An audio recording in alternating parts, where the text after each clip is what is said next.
सम्मानित मंच और इस सभा स्थल में उपस्थित हरियाणा प्रदेश के हर क्षेत्र से आए हुए पार्टी के प्रति समर्पित कार्यकर्ता साथियों, मैं आप सबका आभार व्यक्त करता हूं। और आप आए चौधरी देवीलाल के प्रति अपने श्रद्धा सुमन अर्पण करने के लिए। मुझे बहुत प्रसन्नता है कि आपके साथ कंधे से कंधा मिला करके मैं भी उनके जन्मदिवस पर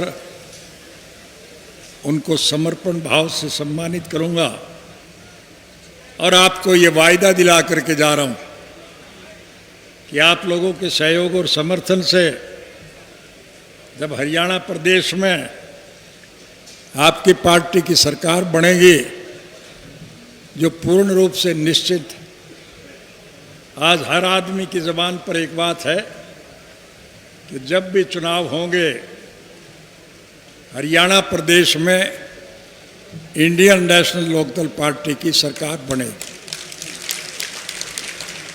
उर्दू का एक मुहावरा है, आवाज़ एक अलग नगाड़ा एक खुदा, कि जनता की जो आवाज़ होती है वो भगवान का नगाड़ा होता है।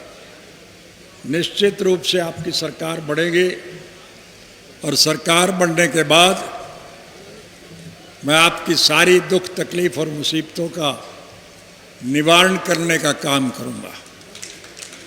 ये मेरे कहने की आवश्यकता नहीं। अगर अतीत में हमने अच्छे काम किए हैं तो भविष्य में और ज़्यादा अच्छे काम करेंगे। हम बेरोजगार युवकों को रोजगार प्रदान करेंगे। आपके बीच में 10.5 साल के बाद आने का मुझे अवसर मिला।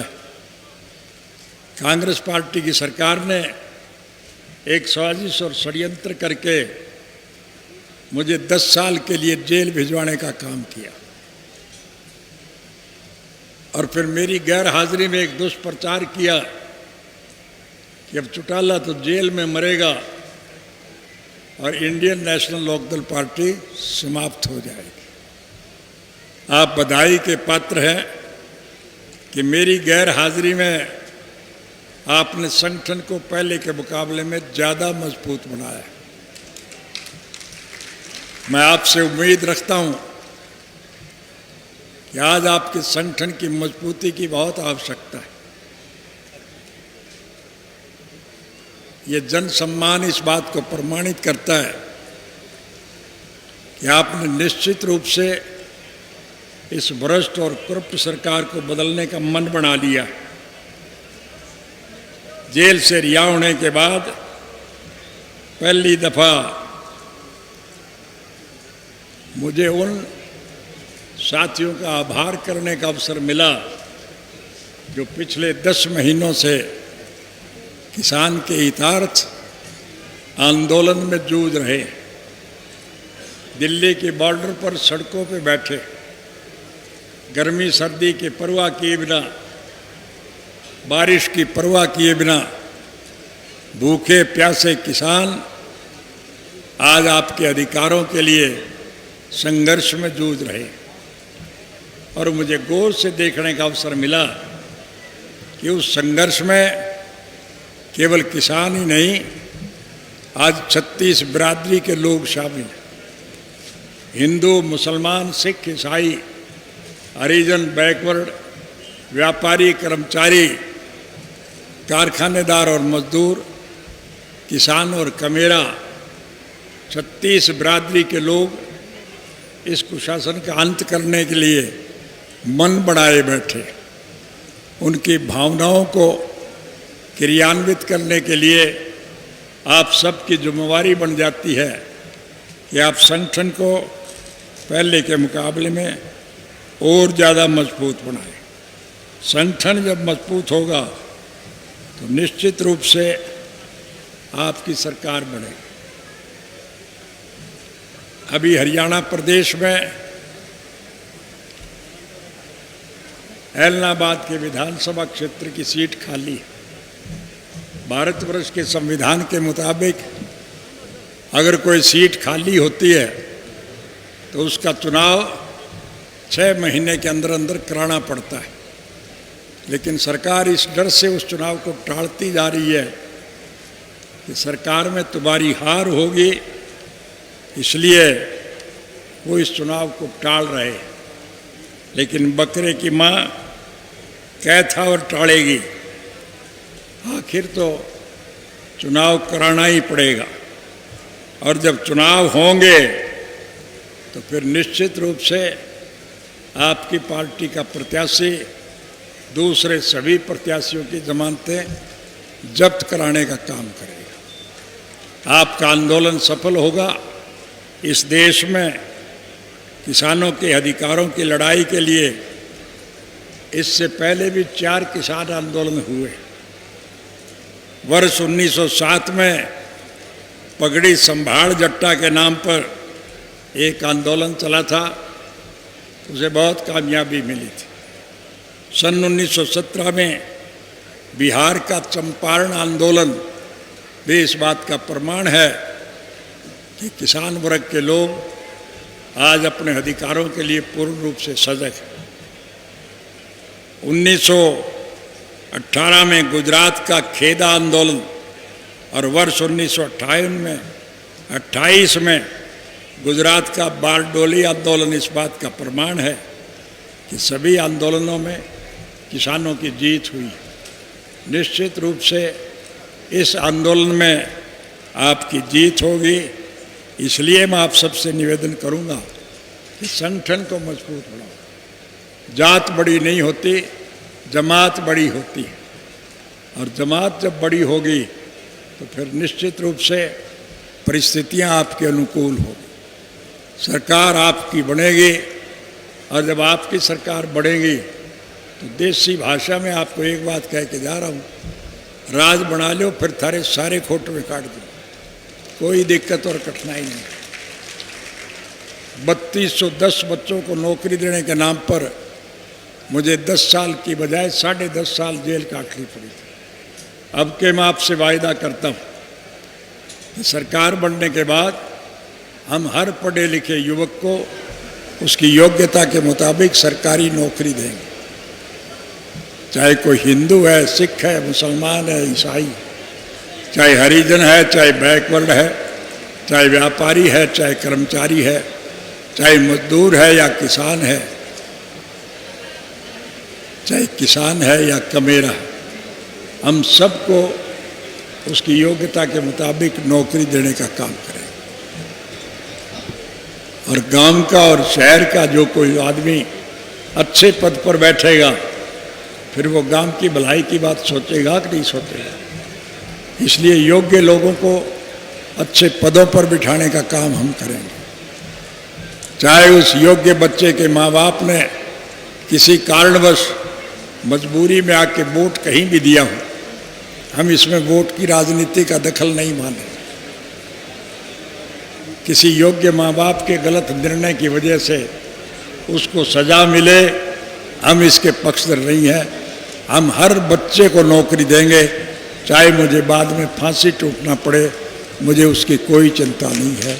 मैं चाहता हूँ हरियाणा को सम्मान मिले, हरियाणा का किसान और कमेरे को रोजगार मिले, हरियाणा का आपसी भाईचारा मजबूत हो। और जब 36 जात के लोग इकट्ठे होंगे तो फिर जात पात का जहर फैलाने वाले इस लुटेरी सरकार का पतन निश्चित रूप से होगा। फिर आपकी सरकार बनेगी और जब आपकी सरकार बनेगी तो फिर आपको अनेक प्रकार की सहूलियात और सुविधाएं मिलेगी। इसलिए आप इतनी भारी संख्या में आए, ये कोई पहला अवसर नहीं है। जब भी हमारी जनसभाएं होती है इसी प्रकार का अपार जनसमूह हमारी सभाओं में आता है। मैं देखता हुआ आया हूँ, जितने लोग यहाँ सभास्थल में उपस्थित है उससे दुगनी संख्या में लोग सड़कों पे हैं, वो पहुँच नहीं पाए हैं आप तक। इसलिए लोग 70% नहीं 100% आपके साथ है। उन लोगों का साथ जुटा लो जो रूठे हुए हैं, रास्ता भटक गए हैं, जो गुमराह हो गए हैं, उन्हें पुचकार करके पार्टी में शामिल करो। और जब आप सब लोगों को जोड़ोगे तो फिर निश्चित रूप से आपकी सरकार बनेगी। और जब आपकी सरकार बनेगी तो फिर आपको सम्मानजनक जीवन पैदा करने का अवसर मिलेगा। ये मैं आपसे वायदा करके जा रहा हूँ। दोस्तों, मेरे कहने की आवश्यकता नहीं। अगर अतीत में हमने अच्छे काम किए हैं तो भविष्य में और ज़्यादा अच्छे काम करेंगे, ये आपके मन में विश्वास होना चाहिए। यही सब बातें करने के लिए आज स्वर्गीय चौधरी देवीलाल जी के पवित्र जन्म दिवस पर हम सब लोग इकट्ठे हुए हैं। जहाँ उनके श्रद्धा सुमन अर्पित करते हैं, वहाँ हम संकल्प लेकर के जाएं कि हम चौधरी देवीलाल की नीतियों का अनुसरण करें। किसान आंदोलन कभी फेल नहीं हुए। इतिहास गवाह है, 1907 में पंजाब में एक आंदोलन समाप्त चला था, पगड़ी संभाल जट्टा। और 1917 में जींद में एक आंदोलन चला था, उसमें भी किसानों ने लड़ाई लड़ी थी। 1918 में फिर जींद के एक आंदोलन हुआ था और 1928 में फिर देश के अंदर एक आंदोलन हुआ। चारों आंदोलनों में किसानों को सफलता मिली थी और ये जो 5वां आंदोलन है, इसमें निश्चित रूप से आपको सफलता मिलेगी। आप हौसला रखो, डटे रहो, मैदान आपके हाथ में होगा, सरकार आपकी बनेगी। और जब सरकार आपकी बनेगी तो फिर निश्चित रूप से आपको सारी सुविधाएं मिलेंगी। अब आपको 4 साल इंतजार करने की जरूरत है। ऐलनाबाद का चुनाव निश्चित रूप से आपकी पार्टी का प्रत्याशी जीतेगा और आपकी पार्टी के प्रत्याशी के मुकाबले में जो लोग भी चुनाव लड़ेंगे उन सब की जमानतें जब्त होगी। इंडियन नेशनल लोकदल पार्टी का उम्मीदवार भारी मतों से विजयी होगा और फिर इस सरकार में भगदड़ मच जाएगी, इस सरकार में खलबली मच जाएगी, गठबंधन टूट जाएंगे।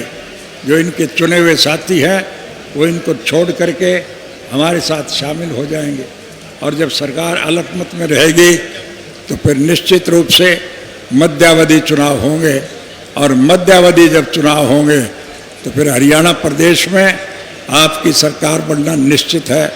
और जब आपकी हरियाणा में सरकार बनेगी तो उसका अनुसरण देश के दूसरे हिस्सों की सरकारें भी करेगी। सारे देश में परिवर्तन आएगा और इस परिवर्तन का श्रेय हरियाणा प्रदेश के बहादुर और जागरूक मतदाताओं को मिलेगा।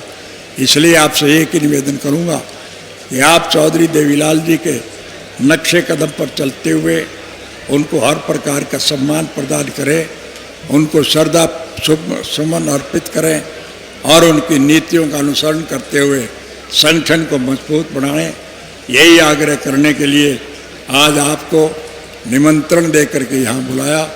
आप आए, मैं आपका आभार व्यक्त करता हूँ और देश की जो बुरी हालत है उस बुरी हालत को सुधारने का हम काम करें। साथियों, नारे व्यक्तिगत नहीं लगाए जाते। अगर नारे लगाने से काम करता तो मैं जेल में खाली बैठा था, मैं अकेला ही चला लेता। काम करने से काम चलेगा। साथियों, हमारी सरकार के वक्त में जो सुविधाएं हमने लोगों को दी थी उससे ज़्यादा सुविधाएं हम देंगे, ये मैं आपसे वायदा करके जाता हूँ।